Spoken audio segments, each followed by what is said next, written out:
దేవుడు ఉన్నాడు అనడానికి ఇదే ఉదాహరణ. మీరు గాని చిన్న స్టోరీ గాని వింటే, ప్రతి రోజు నన్ను స్కూల్లో కొట్టిన వాళ్ళంటూ లేరు, తిట్టిన వాళ్ళంటూ లేరు.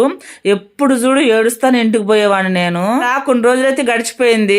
ఇక ఈ సంవత్సరం అయినా దేవుడా అసలు నన్ను ఎవరు ఏమనకూడదు అనుకుంటా ఉన్నాను. ఏం లాభం లేదు, ఏ మార్పు లేదు. ఈ సంవత్సరం కూడా ఇట్లానే గడిచిద్దని బాధపడతా ఉన్నాను. అలా కొన్ని నెలలు అయితే గడిచిపోయింది. స్కూల్ స్టార్ట్ అయ్యి కొత్తగా ఒక అబ్బాయి అయితే చేరాడు. మా 4 సెక్షన్లు.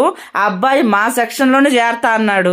వీళ్ళతో పాటు ఇతగాడు కూడా తయారవుతాడేమో నన్ను కొట్టనీక తిట్టనీక అనుకున్నా. అబ్బాయి చేరిన 2 రోజులు యథావిధిగానే ఉంది, మామూలుగానే ఉంది. 3వ రోజు ఏమనుకున్నాడేమో అట్లాగే అందరు నన్ను కొట్టనీక తిట్టనీక వస్తుంటే ఇక వచ్చేసాడు వాళ్ళ మీదకి. ఈ అబ్బాయిని కానీ ఎవరైనా కొట్టినా తిట్టినా మటుకు నేను ఊరుకోను అన్నాడు.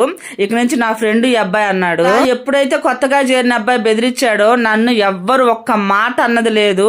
అందరైతే నన్ను చూసి భయపడ్డాడు. ఉన్నాడు అనడానికి ఇది ఉదాహరణ అవునా కదా మీరే చెప్పండి. దీంట్లో కూడా నెగిటివ్ పాయింట్స్ ఎతుకుతారా మీరు?